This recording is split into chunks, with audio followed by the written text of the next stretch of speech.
지금까지는 목양교회가 어떤 토대를 준비했는지에 대해서 말씀드렸습니다. 지금부터는 이제 구체적으로 어떻게 세워나갔는가라고 하는 것에 대한 말씀을 드리고자 합니다.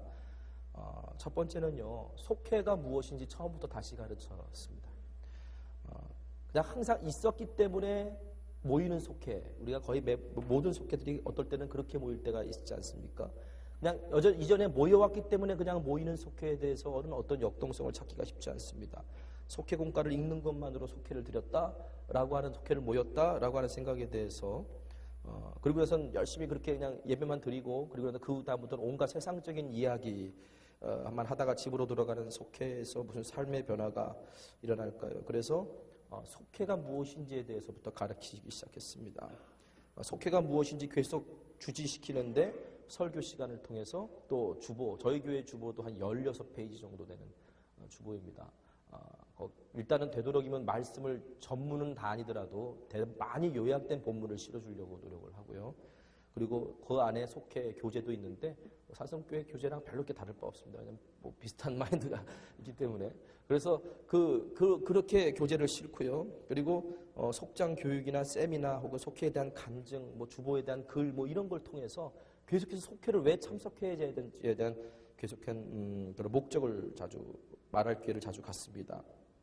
또 우리가 회복해야 될 또 하나의 교회, 우리가 회복해야 될 또 하나의 교회라고 하는 그 시리즈로 한 4주에 걸쳐서 설교를 했었고요. 그리고 속회에게 속회는 작은 교회다. 그렇기 때문에 주님이 교회에게 명령하신 명령이고 속회의 방향이고 목적이다. 그래서 목양교회 핵심 가치처럼 예배, 양육, 섬김, 선교로 세워지는 또 하나의 작은 교회다라고 하는 것들을 이렇게 강조하면서 방향성을 잃지 않도록 늘 주지시킵니다. 두 번째는 속장을 세우는 일인데요. 속장을 세우는 원칙에 관련돼서는 저는 섬기는 속장을 우선으로 세웁니다. 속회를 예배 드리는 모임, 성경 공부 모임 생각하면 말씀을 잘 가르치는 사람 혹은 예배를 잘 인도하는 사람이 세워져야 되겠지만요. 저는 그렇게 생각합니다. 말씀이란 삶으로 가르치는 것이라고 생각합니다. 그 사람의 리더십은 그 사람의 말씀을 잘 전하는 게 있는 것이 아니라 그 사람의 성품에서 그 사람의 리더십이 나온다라고 생각을 합니다. 훌륭한 인격을 가진 사람이 훌륭한 설교자라고 생각을 합니다. 글을 떠듬떠듬 읽을지언정 신앙의 본을 보일 수 있는 사람을 저는 속장으로 세웁니다. 속장은 속회라는 교회의 또 다른 영적인 지도자고, 그리고 속교원들을 늘 가슴에 품고 있어야 되는 사람이라고 생각하기 때문입니다. 저희 교회도 속회 인도자, 속장의 개념은 그냥 하나로 속장이라는 개념으로 통합을 했습니다. 사실 이제 교회에 관한 이야기들이 나올 때 저희가 조심스러울 수밖에 없는 것은요. 다른 교회들은 어떤 권사님, 어떤 집사님 그러면 그 사람이 누구인지 잘 모르지만 저희 교회는 어떤 권사님, 어떤 집사님 그러면 그 사람이 누구인지 바로 압니다. 책으로 나오죠. 또 방송으로 찍는다고 그러죠. 그러니까 사실은 이게 말하기가 되게 부담스러운 부분들이 있지만 그래도 함께 부흥의 도구가 되기 위해서 함께 그분의 삶도 쓰일 테니까 2008년도에 새로운 속회를 시작한다 그러니까 A라는 속장님이 찾아왔습니다. 심각한 표정으로 찾아왔습니다. 본인은 속장 자격이 부족합니다. 그러니까 B라는 분을 속장으로 세워주십시오 라고 요청을 했습니다. 왜 그러시는데요? 그랬더니 자기는 다른 사람들에게 전하고 신방은 잘할 수 있습니다. 그런데 자신이 없는 게 있는데 속회 인도를 못합니다. 권사님 속회 인도 잘하시잖아요. 속회 잘 이끌어 가시잖아요 라고 말씀드렸더니 속장 A는 사실은 글을 읽지 못하는 분이었습니다. 글을 못 읽어요. 당신의 이름도 제대로 쓰기 힘드셨던 그런 분이었습니다. 또 C라는 속장님이 또 찾아오셨습니다. 그분도 똑같은 이유로 당신은 글을 잘 못 읽으니까 속회 인도를 잘 못합니다. 그러니까 D라는 사람, 왜냐하면 속장하고 예배 인도자를 통합하면서 생기는 문제였습니다. 왜냐하면 그 당시에 속회 인도자는 속회 국가를 통해서 말씀을 전하면 됐고요. 속장은 전하하고 신방하는 건 됐는데 통합을 하면서 제가 속회 인도자가 아니라 속장이었던 사람을 흔히 말하면 속회 인도자처럼 다 세웠거든요. 그러니까 이분들이 와가지고 나는 전하고 신방하는 건 잘할 수 있는데 말씀을 전하는 건 잘 못하겠습니다. 왜냐하면 저는 글을 읽지 못하기 때문입니다. 근데 저는요, 말씀을 잘 가르치는 사람보다 그 사람이 말씀대로 사는 사람인지를 먼저 보았습니다. 그래서 아닙니다. 두 분 다 속장을 하실 수 있는 자격이 됩니다. 속회에서 성경 공부를 가르치라고 있는 것이 아닙니다. 주일날 은혜 받은 말씀대로 산 것을 함께 나누시고 이야기하십시오. 그랬더니요, 그 A라는 속장님과 C라는 속장님은 어느 누구보다도 1년 동안 멋지게 속장의 역할을 감당해내셨습니다. 교회에 다니지도 않는 마을 할머니들을 속회로 초청하고요. 제가 가르치지도 않았던 부분이었거든요. 교회에 다니지도 않는 마을 할머니들을 속회로 초청합니다. 또 낙심한 성도를 속회부터 나오게 권면하고 위로하면서 그 속회 안에서 그렇게 합니다. 그리고 속회에 나오지 않는 지역 주민을 교회 안에 초청해서 또 이렇게 같이 속회 모임을 갖게요. 그러면서 1년 동안 얼마나 훌륭하게 속회를 잘 이끌어 갔는지. 근데 그분이 추천했던 또 한 분의 속장은요, 이분을 좀 세웠으면 좋겠습니다 라는 분을 세웠더니 이분은 말씀은 참 잘 가르치는데, 오래 세웠죠. 말씀 참 잘 가르치는데 섬기는 부분이 딸리더라고요. 그러니까 말씀은 잘 가르치는데 다른 사람들이 자기를 세워주길 바라지 누구를 세워주지를 못하는 거예요. 그러다 보니까 어느 날 한 2달 만에 저를 찾아왔습니다. 도저히 못해 먹겠습니다. 그만두게 해주십시오. 다시 잘 설득을 했는데 지금 그분은 성장통을 겪고 있고요. 그리고 열심히 섬기는 법을 처음부터 다시 배우고 있고 지금 또 열심히 잘 하려고 노력하고 계십니다. 2008년 새로운 속회를 시작하려고 할 때 속장의 자격을 이 사람이 갖추었는가 안 갖추었는가를 제가 판단하기 되게 힘들었습니다. 왜냐하면 짧은 만남의 시간이었기 때문에요. 그렇기 때문에 앞에서 말씀했던 것처럼 성경 공부에 참석한 사람 가운데 속장을 주로 세웠습니다. 성경 공부를 통해서 나눔 중심의 속회를 이해하고 나눔 중심의 속회를 잘 이끌어갈 수 있는 사람들을 선별해서 속장을 세웠습니다. 저희는 뭐 지원하라고 하면 아무도 지원을 안 하기 때문에 속장을 이렇게 세웠고요. 그 속장을 세운 그분들 중에서 때로는 글을 모르고 성경 공부를 어쩔 수 없이 참석 못하는 사람들 중에도 참 잘 섬길 수 있는 분이다라고 하는 분들은 속장으로 세웠습니다. 준비된 속장이 좋은 속회를 만들어내는 것 같습니다. 그리고 좋은 속장 밑에서 함께 했던 속도원들은 나중에 그와 같은 좋은 속장이 되더라고요. 그래서 오늘 우리 목양교회에서 12개 속회 가운데 특별히 잘 운영되는 속회를 가만히 보면요, 섬김의 기본이 되어 있는 속장들이 잘 그 속회를 이끌어가는 것을 발견하게 되었습니다. 또 C라는 속장이 한 명 있습니다. 이 속장은 주로 직장을 다니는 아이를 둔 주부를 대상으로 하는 속장입니다. 그렇기 때문에 오후 5시에 속회 모임을 갖습니다. 오후 5시. 근데 오후 5시에 주부가 속회 모임을 갖는 게 쉬운 일은 아닌데 그렇게 5시에 속회 모임을 갖고 그 속회 속도원들은 거의 다 새신자들입니다. 잘 감당해냈고요. 또 토요일날 밖에는 시간이 안 나는 속도원이 있는데 이 속도원을 위해서 버스를 타고 한 20분 정도 버스를 타고 본인이 가서 토요일날 따로 그 속회원을 한 사람을 데리고 속회 모임을 또 합니다. 이렇게 사람에게 관심하고 섬겨주니까 처음에는 교회랑 이렇게 멀거나 아니면 그냥 주일날도 거의 빠지기 일쑤였던 이 사람들이 하나 주일을 성수하는 사람으로 바뀌기 시작하고요. 교회의 사역에 참여하는 사람으로 변하는 과정들, 다시 말하면 섬기는 속장들을 통해서 사람들이 변하더라라고 하는 것이었습니다. 세 번째는요, 저희 교회에서는 속회 편성의 우선순위를 정해놨습니다. 근데 여러분이 아셔야 될 것은 저희 교회의 우선순위죠. 여러분 교회의 우선순위는 아닐 수도 있습니다. 속회 편성의 우선순위를 세웠는데 2007년 제가 갔을 때 목양교회에 8개의 속회가 있었습니다. 서울 속회, 목현 1, 2, 3속, 송종속, 분당속, 교회 1, 2속 이렇게 8개의 속회가 있었는데 여러분 아시다시피 지역 중심으로 철저하게 편성된 속회였습니다. 지역 중심으로 편성된 속회는 모이기 쉽다는 장점이 있는데 속도원의 구성을 배려하지 못한다는 단점이 있습니다. 특별히 교인 수가 많지 않고 속회를 편성하는 재원이 많지 않은 그런 교회에서는요, 어쩔 수 없이 지역 중심으로 그냥 묶을 수밖에 없는 상황들이 생깁니다. 근데 자칫 잘못하면 이렇게 편성하는 건 차라리 편성 안 하는 것보다 못할 때가 많습니다. 물론 저희도 처음 새로운 속회 시작할 땐 자원을 받았는데 그 자원은 너무 자연스럽게 이루어졌습니다. 왜냐하면 나눔 중심의 속회를 하다 보니까 성경 공부를 하다 보니까 그 성경 공부 원대들 본인들이 알아서 자원을 하더라고요. 왜? 선택의 여지가 없어요. 나는 이 시간밖에 못 들어가니까. 선택의 여지가 없이 자원을 했지만, 그래서 저희는 이제 올해는 들어왔을 때 편성을 좀 조금씩 변화를 줘서 편성을 했는데 그 편성의 원인이 지역이 저희의 편성의 1순위는 아닙니다. 예를 들자면요, 결혼한 20대 후반에 A라는 남자가 있었습니다. 교회학교 청소년 시절 때는 교회를 다녔고요. 그런데 청년이 돼서는 신앙생활을 하지 않다가 저희 교회 자매를 좋아하게 돼가지고 저희 교회 자매랑 결혼을 하게 되었습니다. 근데 물론 제가 오기 전의 이야기입니다. 그런데 이들이 결혼을 했는데 문제는 부속회라든가 그들이 들어가서 속회 활동을 할 수 있는 속회가 있었다면 그리로 들어가면 됐는데 그런 속회가 준비되어 있지 않았습니다. 그래서 이 A라는 남자는요, 교회에서 모이는 남자 속회에 배당이 됐는데 그 속회의 구성원은 30대부터 60대까지 이르는 광범위한 구성원이었습니다. 다시 말하면 교회에 모여서 거의 뭐 선교회 비슷한, 선교회도 아니죠. 하여튼 남자 모임 뭐 이런 식의 어떤 그런 속회였습니다. 그런데 무슨 일이 그 안에서 일어나는지 저는 아직도 모르겠습니다. 한 번 거기 참석하고 난 다음에 다시는 교회를 나오지 않습니다. 그 얘기는 뭐냐면 내가 속회 안에서 어떤 상처를 받았다는 것을 의미하는 거죠. B라는 다른 교회의 여자 집사님이 계십니다. 수요일 날 가끔씩 저희 교회에 오시는 분인데 어느 날 이렇게 속회 보고를 보니까 저희 교회 속회에서 속회 모임을 드리고 있더라고요. 아니 무슨 일이 있냐? 왜 다른 교회 열심히 다니시는 분이 왜 우리 교회 속회를 이렇게 열심히 드리느냐? 그렇게 물어봤더니 그분이 다니는 교회가 지역 중심의 속회로 편성해놨는데 자기만 30대고 나머지는 다 60대인 거예요. 다 뭐냐면 시어머니들과 함께 속회를 하다 보니까 상처만 있는 대로 받은 거예요.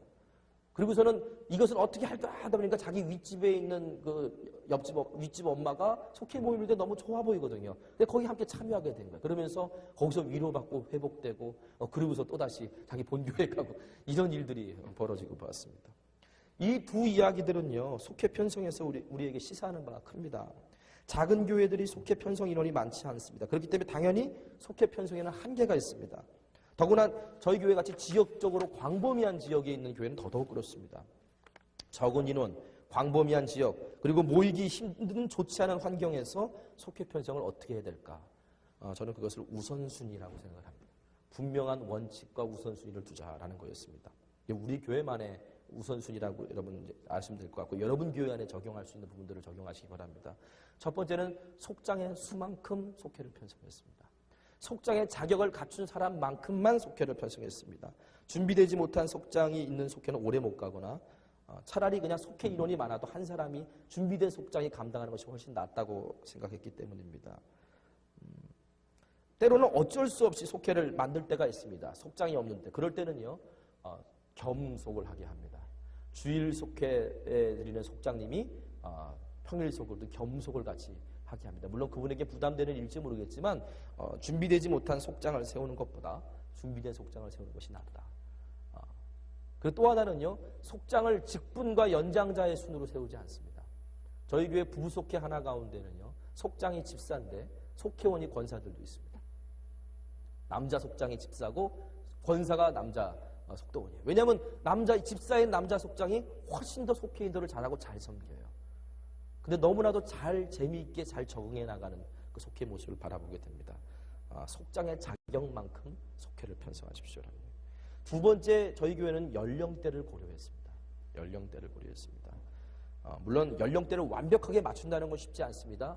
준비된 속장이 있고, 물론 이런 건 있습니다. 속장이 좀 나이가 많아도 속도원들은 연령대가 비슷하면 됩니다. 뭐 그런 것들은 있지만 완벽하게 뭔가를 맞추기는 쉽지가 않았습니다. 그래서 하지만 우리가 중요한 것은 연령대 우선으로 속회를 편성하기를 원했다는 겁니다. 총 12개 속회가 있는데요.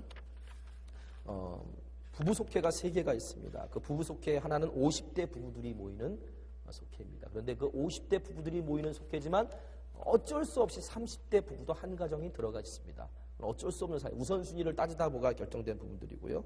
또 교회에서 모이는 속회들은 주로 나이 드신 분들이 모이는 속회입니다. 70대 남자 되시는 분들, 뭐 왜 교회 오기에 걸어다니기 불편하신 분들이지 않습니까? 동네 다니기 불편하신 분들은 주로 교회에서 차량을 운행해서 교회에서 모이도록 그렇게 하고요. 또 30대 여자들만 모이는 속회가 있고요. 50대 남자 여자 부부 속회는 아니지만 남자 여자 부부 이렇게 섞여 있는 그런 속회도 있고요. 하여튼 다양하게 상황에 따라서 60대 남자들만 모이는 속회가 있고요. 다양하게 상황에 따라서 이렇게 연령별로 속회를 편성합니다. 그리고 제가 속회를 편성할 때 제일 마지막에 고려했던 것이 지역입니다. 지역. 그 다음에 지역을 고려했습니다. 왜냐하면 이런 생각이 들었어요. 교회까지 30분 이상 걸려서 40분 이상 걸려서 차를 타고 올 수 있다면 또 하나의 교회인 속회도 그렇게 갈 수 있다. 저는 그렇게 생각했습니다. 교회에 오는 동기가 분명하다면 30분 이상 걸려도 차를 타고 올 수 있는 분들은 차를 타고 갈 수 있다. 그렇게 생각을 해서 어떤 경우에는요, 지역을 전혀 뛰어넘어서 평일날 모이는 속회를 만들어 놓기도 했는데, 그런 속회도 주로 토요일, 그래서 저희 교회는 주로 토요일날 저녁에 많이 속회들을 모입니다. 속회 편성에 대한 얘기를 제가 말씀드렸고요. 속회를 세워가는 과정 가운데 또 하나 중요한 것은 되도록이면 가정에서 속회를 모이도록 권면했다는 겁니다. 가정에서 속회를 모이도록. 교회에서 속회를 모일 수 있고 가정에서 속회를 모일 수 있는데, 가정에서 모이는 속회와 교회에서 모이는 속회는 속회를 드리는 분위기가 다릅니다. 근데 문제는요, 그 가정들이 서로가 오픈할 수 있는 그 가정들이 그렇게 많지 않다는 겁니다. 뭐 속대원은 뭐 8명, 9명 되는데 사실은 거실은요 한 4-5명밖에 앉지 못하는 그런 가정들도 있고, 그것 때문에 많이 부담스러워들 하시고 그렇기 때문에 그럴 때는 속장의 집에서 모이거나 아니면은 교회에서 모일 수 있도록 서로가 배려하면서 하되, 되도록이면 가정에서 모이는 것을 원칙으로 하면서 가정 속회를 만들어가라고 권고하고 있습니다. 그 다음에 또 하나는 속장 모임을 만들었다는 겁니다. 속장 교육이 아니라 속장 모임을 만들었습니다. 우리가 속회 공과에 대한 교육은 따로 없습니다. 왜냐하면 저희 교회도 속회 공과를 가지고 속회를 인도하지는 않습니다. 속회 모임을 갖지는 않습니다. 주일날 예배 드리는 그 예배를 가지고 속회 공과를 따로 만들어서 제공을 하기 때문에, 그런데 그렇기 때문에 특별히 이게 하다 보면요 속회 공과가 필요 없어질 때가 있습니다. 왜냐하면 딱 설교를 듣고 질문 가지고 그냥 원하는 순서대로 되기 때문에. 그래서 속회 교육이라는 게, 속장 교육이라는 게 어떻게 보면 별로 필요는 없는데, 속장 교육은 필요 없지만 속장 모임은 필요하더라고요. 근데 저희는 속장 모임을 할 수 있는 여건이 좋지가 않습니다. 그래서 금요 심야 기도회를 끝나고 한 달에 한 번 모입니다. 저희 교회는 속장을 다 목자라고 부릅니다. 목자라고 다 부르는데, 속장 작년 공동체는 금요일날, 첫째 주 금요일날 심야 기도 끝나고 난 다음에 모이고요.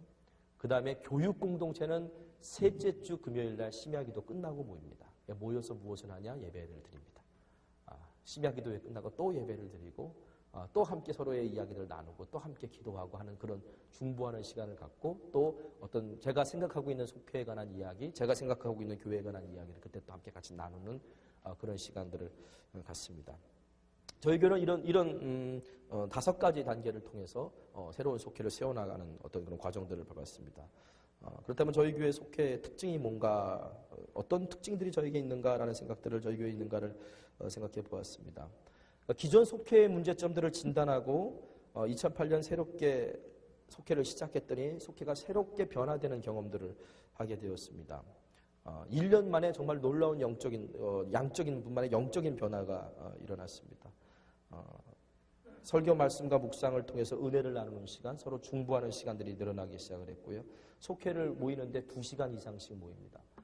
제발 토요일날 저녁에 모이기 속회가 많기 때문에 제발 좀 일찍 끝내라고 얘기하는데도 어떨 때는 주일날 새벽에 끝나는 속회도 있고요. 12시, 11시 막 이렇게 속회 모임들이 끝납니다. 그러면서 다 나오면서 하는 말이 뭐냐면, 속회 모일 때마다 눈물바다를 이룬다고. 그것이 지난 1년 동안 있었던 속회 모임의 이야기였습니다. 근데 이런 속회를 갖기 위해서 저희 교회가 가졌던 특징들이 있는데, 뭐냐면 속회와 선교지를 연결시키는 선교지향적인 속회의 모습을 가졌다라고 하는 것입니다. 2008년 새롭게 속회를 시작하면서 4곳의 국내외 선교지를 함께 동역하는 선교지, 함께 동역하는 교회, 함께 동역하는 선교지라는 이름으로 세웠습니다. 이를 위해서 예산의 10%를 선교비로 책정했습니다. 그런데 물질만 보내는 것, 속회원금을 통해서 물질만 보내는 것 가지고 그것이 되냐? 그렇지 않습니다. 무릎으로 동역하는 선교를 위해서 공동체별로 선교지를 선택하게 했고요. 그래서 2008년 청년 속회를 포함한 10개 속회로 시작한 목양교회 속회가 5개 속회가 한 공동체가 되어서 선교지 한 곳을 기도와 물질로 함께 동역하는 그런 선교지향적 속회를 시작했습니다. 선교비는 속회 헌금, 그리고 선교 헌금, 그리고 남녀 선교회가 회비를 내는 것을 갖다가 같이 함께 모아서, 남녀 선교회는 한 군데를 또 따로 지정을 해줬고요. 그렇게 해서 모자랄 경우 경상비에서 보태기로 했지만, 그러나 지금까지 경상비에서 한 번도 보탠 적이 없고, 오히려 선교비에서 경상비를 잠깐 빌려 쓰는 일들도 교회 안에서 생기기 시작했습니다. 저희 교회도 마찬가지로 그렇다면 선교비 예산이 막 올라가면 일반 예산이 떨어지느냐? 그렇지 않았습니다. 제가 처음에 10%를 결산의 10%를 선교비로 드린다 그랬더니 제 마음속에 예산의 10%다. 예산의 10%를 선교비로 드렸습니다. 그런데 그 해에 1,200만 원의 예산을 세웠는데 1,500만 원의 선교비 지출이 생겼습니다. 더 많은 지출이 됐죠. 그런데 그때 저희 교회가 1억 2천만 원의 예산을 세웠는데 그 해에 1억 5천만 원의 결산을 받습니다. 어쩜 이렇게 숫자를 똑같이 맞춰주시는지 모르겠지만 하여튼 그렇게 결산을 받습니다. 너무나도 신기한 경험을 했습니다. 1억 결산 받던 교회가 1년 만에 5천만 원이 더 예산이 증액이 됐는데 선교비를 더 많이 쓸수록 그만큼 더 교회 예산이 올라가는 신기한 경험도 경험하게 되었습니다. 속회헌금을 선교비로 사용한다는 것이만 속회지향적인 선교냐? 그렇지 않습니다. 물질만이 아니라 기도와 그리고 함께 동역할 수 있는 어떤 그런 준비들을 갖추기 시작했는데요. 작년까지, 그러니까 올해까지 총 10분의 선교사님이 저희 교회를 다녀가셨습니다. 그런데 10분의 선교사님들이 저희 교회를 다녀갈 때 그냥 왔다 가는 것으로 끝나는 것이 아니라요. 그분들의 기도 제목과 그분들의 사역에 관한 저희가 정기적으로 후원하지 않아도 그걸 다 받아내고 우리 교회 속회에서 함께 기도합니다. 함께 기도하고 함께 그분의 사역을 위해서 중보하는 그런 사역들을 합니다. 참 재밌는 것은요. 저희가 후원하는 선교사님이 한 분 계신데 이분을 한 1년 넘게 못 만났습니다. 다른 선교사님들은 다 왔다 가셨는데 이분만 못 오셨습니다. 이분이 들어오시는 상황이 안 됐는데 어느 날 갑자기 들어오셔가지고 저희 교회에 초청을 했어요. 오후 예배 때 이분이 오셨습니다. 오후 예배 때 이분이 오셔서 말씀을 증거하시는데 7번째 천사 이야기를 요한계시록을 통해서 하십니다. 근데 그분이 7번째 저희 교회를 방문한 선교사님이셨습니다. 교인들은 그걸 알고 있죠. 하나님께서 오늘 우리를 통해서 이런 식으로 만들어 가시는구나라고 하는 것들을 또 깨닫는 시간도 됐고요. 또 저희 교회에서 선교사님들을 오시라고 할 때 꼭 토요일 날 오시라고 합니다. 그래서 저희 집에서 함께 주무시던가 아니면 다른 광림 수도원이나 그런 곳에 만들어드려서 거기서 함께 주무시게 하고 저와 많은 교제를 나눕니다. 그 교제를 나누고 주일날 오전 예배부터 드리게 합니다. 때로는 교회학교 설교도 부탁을 드립니다. 교회학교 아이들에게 도전도 주시고 오전 예배를 함께 드리고 그리고 함께 식사를 합니다.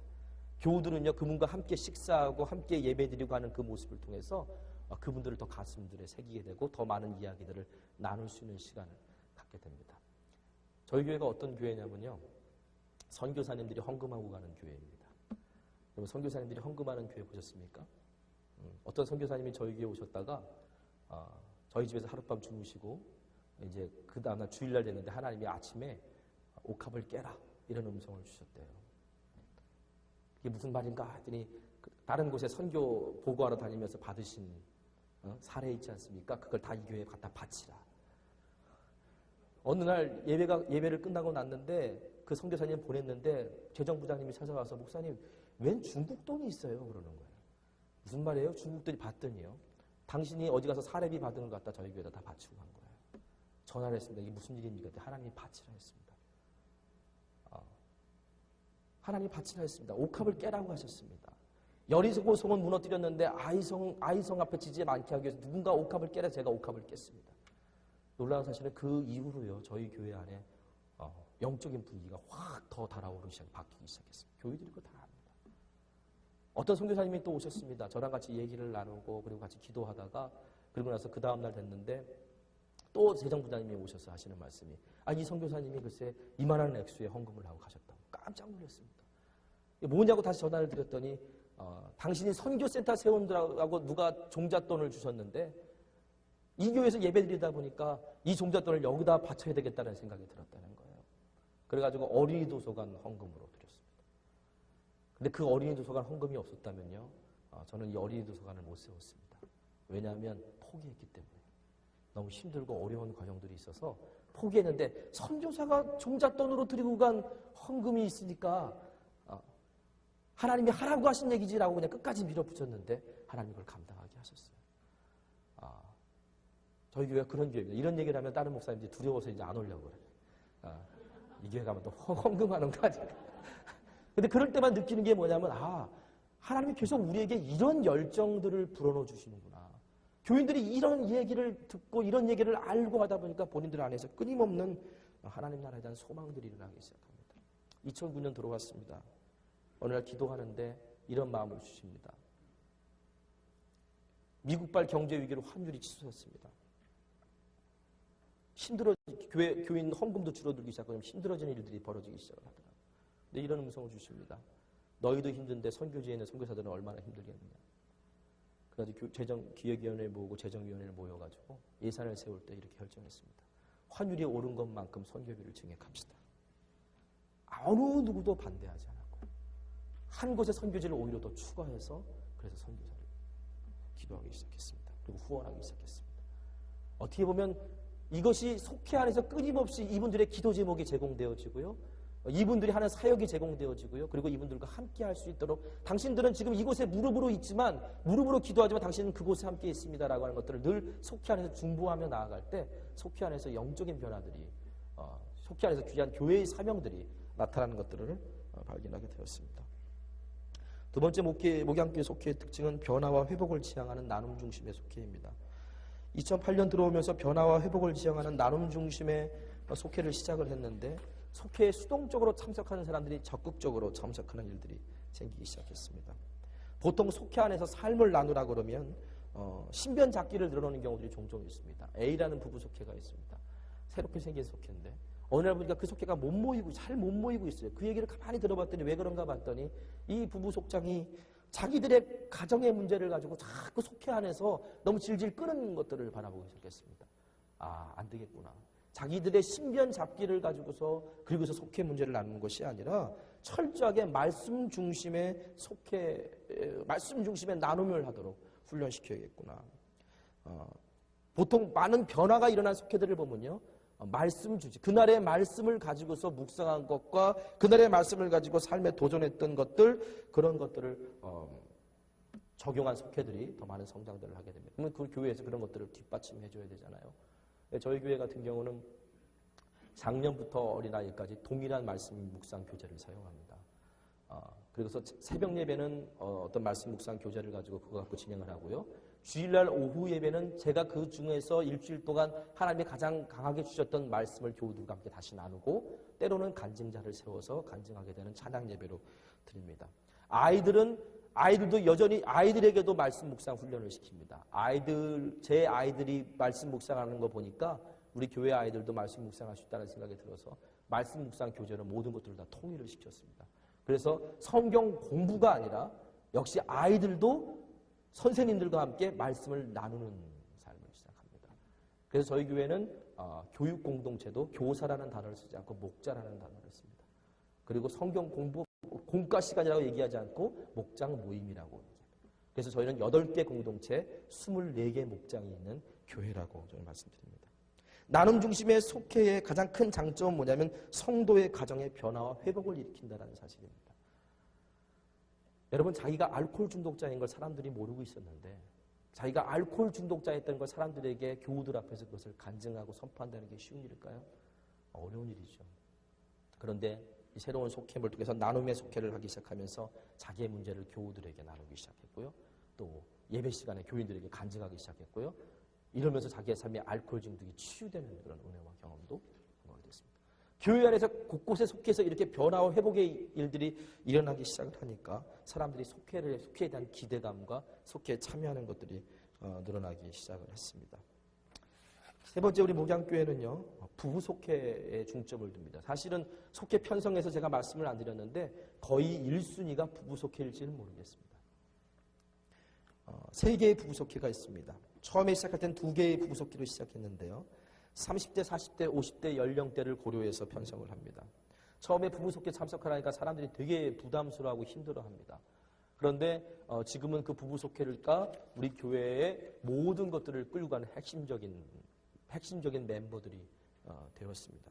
그러니까 사람들은 부러워하게 되고 또 누군가 새로운 부부가 저희 교회에 왔을 때 그 새로운 부부를 어떤 교회 안에 정착시킬 수 있는 아주 좋은 계기가 되었습니다. 예배 시간을 위한 중보기도 팀이 따로 있고 그 예배마다 예배를 향한 중보기도자들이 기도합니다. 처음에는 저 혼자 시작했던 기도였습니다. 어느 날 제가 하나님 앞에 하나님 내일 예배는요 그냥 생수의 강에 강같이 흐르는 그런 예배가 되게 해주십시오라고 정말 그날 저녁 따라 왜 이렇게 뜨겁게 기도해야 돼, 토요일 날 저녁에. 그리고서 잤습니다. 잤는데 잠자는데 절절절절절 소리가 들리는 거예요. 잠을 자는데. 야, 하나님이 생수의 강을 흘려보내시나 보다. 꿈속에서 이렇게 생각을 했는데요. 우리 집사람이 여보 큰일 났어 그러더라고요. 눈을 떠봤더니 정수기가 터졌습니다. 정수기가 터져가지고요. 그래가지고 그 물이 막 그 온 거실에 가득 차 있었던 그런 상황이었어요. 그날따라 제가 또 9시에 아이들 설교를 들어가야 되는 그런 상황이었고요. 그날따라 내가 하나님 앞에 이렇게 간절히 기도했었는데 하나님 생수의 강이 흘러나오겠지 언제 정수기 터지라고 해달랬습니까? 그렇게 막 기도를 하면서 마음속에 불편한 마음을 가지고요. 물을 끌어당기고 있었습니다. 물을 담고 있었어요. 근데 저희들 아이들 2명이 참고로 저희 집은 4명의 아이들이 있습니다. 아이들 큰애랑 둘째가 나와가지고 다 보더니 왜 그런지 아십니까? 집안이 물바다가 되면 아이들은 즐겁잖아요. 아빠가 이렇게 막 물을 담고 있는 모습을 바라보더니 우리 아이가 그렇게 얘기합니다. 아빠 이 물이 뭔 줄 아세요? 뭔데? 아빠 배에서 나온 생수의 강이에요. 우리 애가 그렇게 똑똑한 애는 아닌데 갑자기 감동이 밀려오기 시작을 하는 거예요. 그러더니 그 2 아이가 생수의 강에 흘러넘치라는 찬양을 둘이서 어디서 배워왔는데 둘이서 막 부르는 거예요. 저희는 가끔씩 가다 저희 집안에서 찬양 집회를 합니다. 아이들이 누군가 찬양을 시작하면 같이 찬양을 부르는 예배가 집안에서 벌어지는데 그날 저도 같이 함께 동참을 했습니다. 막 불편했던 마음은 싹 사라지고요. 주 보좌로부터 물이 흘러 닿는 곳마다 새로워지네. 주님의 강이 날 새롭게 하네. 이 찬양을 가지고 한 30분 동안 아이들과 같이 찬양했어요. 그리고 기쁘게 치웠습니다. 그날 오후 예배 때 예배를 드리는데요. 예배 인도자가 딱 서가지고 저희 교회 집사 예배 인도자 서가지고 첫 번째 부르는 찬양이 주 보좌로부터 물이 흘러. 그날 설교는 준비한 거 못했습니다. 하나님이 주셨던 말씀, 하나님 내 마음에 주셨던 것들 그걸 함께 나누기 시작했고요. 그날 저녁 온 교우들이 함께 뛰면서 찬양하는 그 오후 예배 때 그런 기름 부으심을 경험했었습니다. 하나님이 오늘 목양교회 그런 감동이 있으니까 가가지고 내가 예배 때 이런 도전을 받았어요. 그래서 이렇게 내 삶에서 한번 넘어서 봤어요. 라고 하는 어떤 그런 고백들이 속히 안에 나오는 거 아닙니까? 새벽 예배를 통해서 오후 예배를 통해서 끊임없이 말씀 묵상한 것들을 많이 나누고요. 그리고 많이 나눈 것들을 교회 안에 교인들과 함께 적용해 가도록 돕고 있습니다. 그래서 5번째가 그래서 말씀 묵상과 속회에 관련된 부분입니다. 어른부터 어린아이에 이르기까지 동일한 말씀을 가지고 묵상하고 물론 아이들은 그 말씀 묵상 교재를 가지고 목장 모임도 하지만 어른들은 주일 예배 드리는 걸 하지만 아이들은 말씀 묵상 가지고 목장 예배를 드립니다. 저희 교회가 이번에 1부, 2부 예배로 예배를 드렸습니다. 사람이 많아서 나눈 것이 아니고요. 아이들 때문에 나눴습니다. 교사들이 아이들을 제대로 감당하지 못하더라고요. 그래서 1부 예배 때는 교사들이 예배 드리십시오. 그리고 10시 45분에 아이들 예배를 드립니다. 1층 리모델링 할 때 아이들 예배 공간을 싹 만들어줬습니다. 그리고 아이들이 말씀 묵상할 수 있도록 아이들이 또 예배를 잘 드릴 수 있도록 환경을 교회 우리 대예배실보다 더 좋게 만들어줬습니다. 그래서 선생님들은 목자 되시는 선생님들은 열심히 기도하면서 준비할 수 있도록 그 환경을 만들어줬습니다. 이제 시작한 지 얼마 안 됩니다. 그런데 벌써 조금씩 변화들이 일어나기 시작합니다. 선생님들이 목자들이 자기들이 가지고 있는 마음들이 오픈되기 시작합니다. 물론 예배는요 줄어들었습니다. 1부 예배 30명 드리고 2부 예배 50명 드립니다. 그럼 예배 인원은 우리가 줄어들지만요. 제가 볼 때 항상 교회들과 함께 기도하는 게 예배 인원이 나눠졌다고 예배의 기름 부으심은 2배 줄어들지 않습니다. 2배로 늘어나길 기도합시다. 라고 진행되고 있는 전혀 무리 없이 그렇게 진행되고 있는 것들을 보면서 그냥 저희 교회가 세워가는 원칙들을 이렇게 하나하나 만들어갈 때 그것이 작년뿐만 아니라 어린아이 청소년에 이르기까지 그렇게 원칙들을 만들어 나가고 있습니다. 그렇다면 저희 교회는 뭐든지 적용만 하면 다 성공하는 교회일까요? 그렇지 않습니다. 실패도 있습니다. 2008년 속회가 막 부흥을 하고 교회가 부흥을 하는데 그런데 제 마음속에 막 아쉬움이 밀려오는 것이 있었습니다. 뭐냐면 속회를 통해서 새 가족이 전혀 정착이 되지 않는 겁니다. 기존에 있는 성도들이 속회에 참석하는 거지 새 가족들은 속회 안에 참석을 못하는 거예요. 그 이유가 뭘까? 집어넣으면 집어넣을수록 튕겨져 나가고 잘 참석을 못해요. 그 이유가 뭔가 가만히 봤더니요. 이 3년 안에 이루어야 될 결실이 1년 만에 만들어지면서요. 속회원들끼리 자기들끼리 너무 친밀해진 겁니다. 그래가지고 서로 깊은 얘기를 나누고 하는 건 좋은데 낯선 사람이 그 속회 안에 새 가족의 속회 안에 들어오잖아요. 그럼 자기 자신의 마음을 오픈 못하는 거예요. 그리고 그 사람들 앞에서 그냥 무미건조하게 이렇게 하지만 또 지나가서 또 자기들끼리 또 막 이렇게. 그러니까 이분들이 소외를 느끼기 시작하고 본인들도 예전 속해 많지 못하니까 그냥 이런 분들은 따로 모이면 안 될까 뭐 이런 생각까지 사실은 심지어는 하게 되는 상황들을 바라보면서 이건 이대로 놔두면 안 되겠다라는 생각이 들었습니다. 두 번째는 그러다 보니까 속회에 대한 우선순위가 무너지기 시작합니다.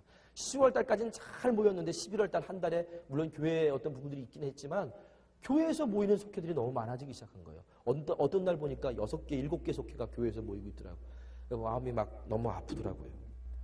저들에게 속회의 우선순위가 무너졌구나. 속회의 우선순위를 다시 세워줘야겠다. 세 번째는요. 그러면서 또 그런 우선순위가 무너지고 교회에서 드리다 보니까 형식적으로 드리는 속회들이 간혹가다 드러나기 시작을 합니다. 선교 헌금은 드려야겠고 그런데 속회 보고는 나가니까 어떻게 할까 하다가 딱 모입시다. 그래가지고 선교금 쫙 걷어가지고 목장 선교금 딱 걷어가지고 그리고선 선교 드렸다고 그렇게 보고합니다. 제가 모르겠습니까? 알죠? 정말 너무 당황스러웠습니다. 10개월 만에 이게 다시 원상태로 돌아간다는 게 이게 너무너무 당황스러웠고 이것을 다시 어떻게 해야 될까라고 생각을 하게 되었을 때 제가 내렸던 결론 뭐였냐면 사람들이 속회의 의미를 아직도 이해 못하는구나 라고 하는 거였습니다. 장로교에서 오신 분이 계십니다. 장로교에서 오신 속장님이 계신데요. 이분에게 속회라고 자꾸 얘기를 하면 자기는 끝까지 구역이라고 우깁니다. 속회 잘 모이셨어요? 예, 구역 잘 모였어요. 속회에서 무슨 일 없어요? 우리 구역은 별일 없어요. 제가 끊임없이 속회라고 얘기하는데 구역이라고 얘기를 합니다. 도대체 이분이 왜 그러는 걸까? 봤더니 자기는 장로교 출신이었고 그 구역이라는 말이 너무너무 익숙해 있던 거예요. 그런데 자기는 또 구역장이라 얘기 안 하고 속장이라고 또 얘기를 해요. 그래서 참 이게 참 이상하다. 속장의 의미, 속회의 의미가 이 언어라고 하는 것도 대단히 중요하구나라는 생각들을 갖게 됐습니다. 그렇다면 우리 목양교회에 맞는 속회의 의미를 잘 표현하는 게 뭘까? 우리 목양교회 아닙니까? 그렇다면 우리가 그 전에 이미 아이들은 목장이라는 단어를 쓰기 시작했습니다. 을푸른 초장, 목장 뭐 이런 단어를 쓰기 시작했는데 그런 게 익숙해져 있었어요. 그래서 그럼 당신들은 속장이 아니라 목자입니다. 목자의 역할은 뭐냐면 양을 위해서 목숨을 버리는 겁니다. 그것이 바로 선한 목자가 되라고 우리 주님이 가르치신 겁니다. 속장이란 다른 말로 뭐냐면 목자입니다. 우리 최 목사님이 속장의 역할을 아버지, 속회인들의 아버지와 비유했던 것처럼 저희 교인들은 속장의 역할을 목자와 비유를 했습니다. 그리고 속회는 뭐냐? 목장입니다. 목장에서 무슨 일이 일어납니까? 사람이 있습니다. 출산이 있습니다. 거기서 힘을 얻습니다. 뭐 그런 어떤 부분들에 대해서 이야기 시작하면서 바꿨습니다. 2009년 들어오면서부터 속장은 목장, 속회는 목장으로, 그리고 속회 예배가 아니라 목장 모임으로, 속회원은 목원으로 이런 식으로 언어를 바꿨습니다. 물론 언어를 바꾼다고 다 되는 것은 아니지만 본인들이 어떤 사람이다라고 하는 것에 대한 의미는 분명하게 깨달았다고 생각합니다. 두 번째는 그러면서 속장 모임을 시작했습니다. 속장 모임을 시작했습니다. 속장 모임을 가질 수 없는 상황이라고 포기를 했더니 안 되겠더라고요. 그래서 금요, 우리에게 가장 좋은 시간이 언제나 다 모일 수 있는 시간이 언젠가 금요 심야 기도회 이후다. 금요 심야 기도회가 9시부터 11시까지 합니다. 그러면 속장 모임은 11시부터 1시까지 합니다. 저는 죽어나는 거죠. 그렇지만 이분들이 그렇게 세워져요. 그리고 동일하게 아이들 목자도 동일하게 대접을 해줍니다. 그래서 아이들 목자들은 세 번째 주에 저와 함께 따로 모입니다.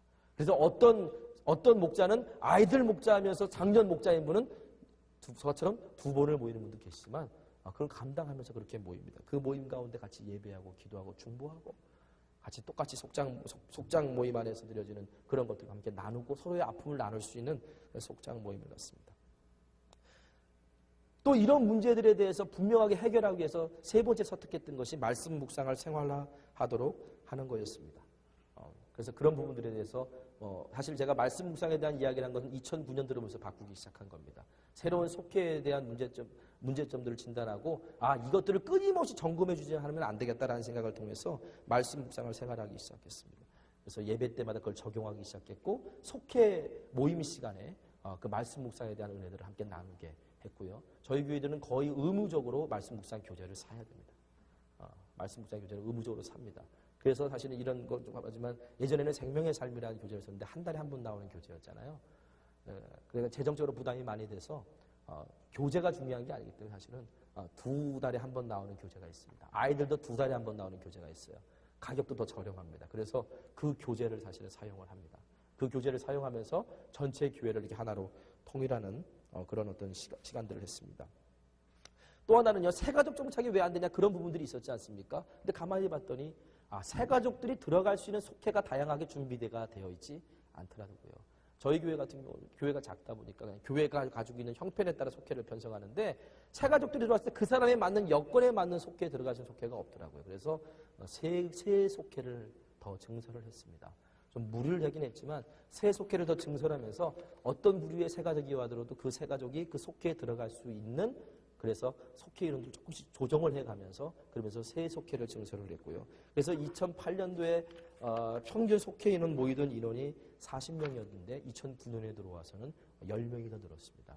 그래서 50명에 대한 인원들이 매주 거의 속회 예배를 속회 모임을 가지고 있습니다.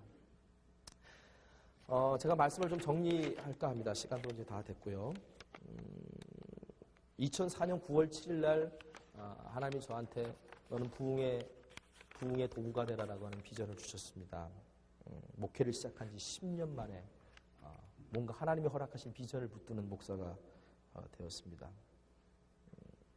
그리고 2007년 목양교회 부임할 때도 부흥의 도구가 된다라고 하는 비전을 붙들고 왔고 그 비전을 붙들고 살아가고 있습니다.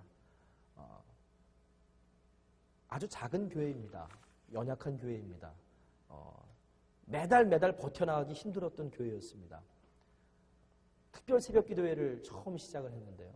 2007년도에 특별 새벽 기도회를 12월 달에 시작을 했는데 본인들이 성전문을 열면서 놀라는 모습을 확인했습니다. 왜냐하면 20명이 모였거든요. 새벽 예배에 20명이 모였어요. 그래서 서로 놀라는 거예요.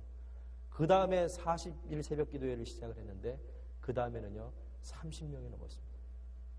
그 다음에 새벽 기도를 또 시작했는데 그 다음엔 40명이 넘었습니다. 40명을 한 번 넘으면 40명이 평균이 되고요. 30명을 한 번 넘기니까 그 다음번엔 30명이 평균이 되는 일들이 벌어지기 시작했어요. 교인들이 스스로를 느끼고 스스로들 도전받기 시작합니다. 이번에 새벽 기도 40절 새벽 기도 때 50명이 넘었습니다. 아마 다음번에는 50명이 평균이 될 줄 믿습니다.